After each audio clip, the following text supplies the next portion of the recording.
তো হ্যালো বন্ধুরা, তোমরা সবাই কেমন আছো? আশা করি ভালো আছি। আজকে অনেক দিন পরে আমরা যাচ্ছি দক্ষিণেশ্বরের মন্দিরে পুজো দিতে যাচ্ছি। তো আমরা বালির ব্রিজ হয়ে অটো করে যাচ্ছি আমার ফ্যামিলি নিয়ে। তো তোমরা আমার ভিডিওটা পুরো দেখো এবং চ্যানেলে নতুন হয়ে থাকলে চ্যানেলটা অবশ্যই সাবস্ক্রাইব করে নেবে। তো চলো বন্ধুরা, তোমরা পুরো ভিডিওটা দেখতে থাকো এবং ভিডিওটা তোমাদের কেমন লাগলো অবশ্যই কমেন্ট করে জানিও। আর আমার চ্যানেল তুমি যদি নতুন থাকো চ্যানেলটাকে অবশ্যই সাবস্ক্রাইব করে নিও। তো চলো ভিডিওটা শুরু করছি। আজকে দক্ষিণেশ্বরে প্রচণ্ড ভিড় আছে, তোমরা পুরো ভিডিও দেখতে থাকো। তোমরা যদি প্রথমবার দক্ষিণেশ্বরে এসে থাকো তাহলে এই যে বাঁদিকে পার্কিং প্লেসটা দেখছো, এখানে থেকে বাঁদিকে লম্বা পুজোর লাইনটা এখান থেকে শুরু হয়। খুব বেশি ভিড় হলে পারে ব্রিজ অবধি চলে যায়, তাহলে এখান থেকে বা বাইরের রাস্তা থেকে লাইনটা শুরু হয়। তো বেশি সময় লাগে না, এখান থেকে লাইনটা দেওয়ার পরে আস্তে আস্তে লাইনটা মন্দিরে দিকে ভেতরে প্রবেশ করবে। লাইনটা নিয়ে গিয়ে তার মন্দিরে গিয়ে 2-3টে লাইন শুরু হবে না, তো বেশি সময় লাগে না। আর তোমরা খুব সহজে এসে পুজো দিতে পারবে। এবং ডান দিকে যেটা মার্কেটটা আছে ওখানে পুজোর ডালা সবই পাওয়া যায়, 50, 100, 200 তোমার যেমন সামর্থ্য মায়ের পুজো দেওয়ার জন্য তুমি সেরকমভাবে ডালা তুমি নিতে পারবে।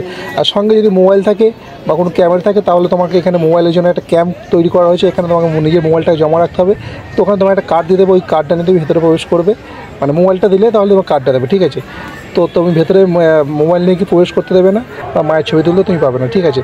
তো যাই হোক, তুমি মোবাইলটাকে জমা রেখে তুমি ভেতরে গিয়ে মায়ের মন্দিরে পুজো দিয়ে এবং বেরিয়ে আসার সময় যে কার্ডটা তোমাকে দেওয়া হবে ওই কার্ডটা রেখে তুমি মোবাইলটা রেখে, তাতে মোবাইল চুরি হয়ে যাওয়া হারিয়ে যাওয়ার কোনো ভয় নেই।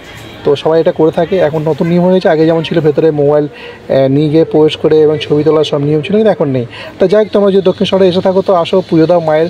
এবং জায়গাটা খুব সুন্দর, আশপাশ জায়গাটা খুব সুন্দরভাবে তৈরি করা হয়েছে আগে থেকে, খুব দেখ। আর বন্ধুরা দেখবে এই পার্কের ডান দিকটা করে মানে ফুড কোর্ট যেটা আছে, এখানে যাবতীয় খাবার রেস্টুরেন্টের মতো সব কিছু আছে। এখানে ভেতরে বসে তুমি খেতে পারবে এবং বাড়ির জন্য পার্সেল করতে পারবে। নানা রকম খাবার আইটেম এখানে আছে, তোমরা গিয়ে খেতে পারবে। তো খুব সুন্দর মানে নিয়মটা করা আছে আগের থেকে। তো তোমরা আসো, মায়ের মন্দিরে পুজো দাও এবং ভিডিওটা কেমন লাগলো অবশ্যই কমেন্ট করে জানিও।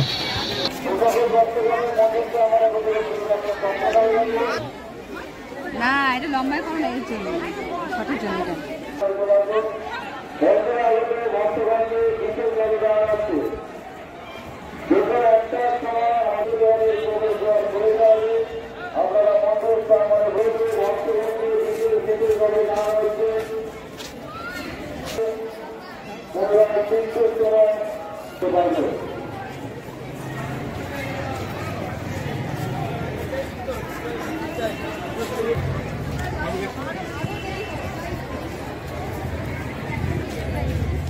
কল্পনাবারে আপনি এসে নিউজের রেকর্ড দেখে আপনার বাড়িতে মন্দির পরিক্রমণ করবেন, আমরা অবস্থা করছে তাদের মন্দির পরিক্রমণ করতে জানিয়ে যোগাযোগ করুন।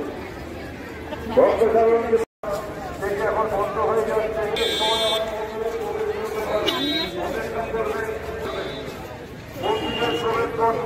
পুনরায় আবার সময়ের সময় মন্দিরে প্রবেশ করতে পারবে। ব্লগটা অনেক বড় হয়ে যাচ্ছে। আমাদের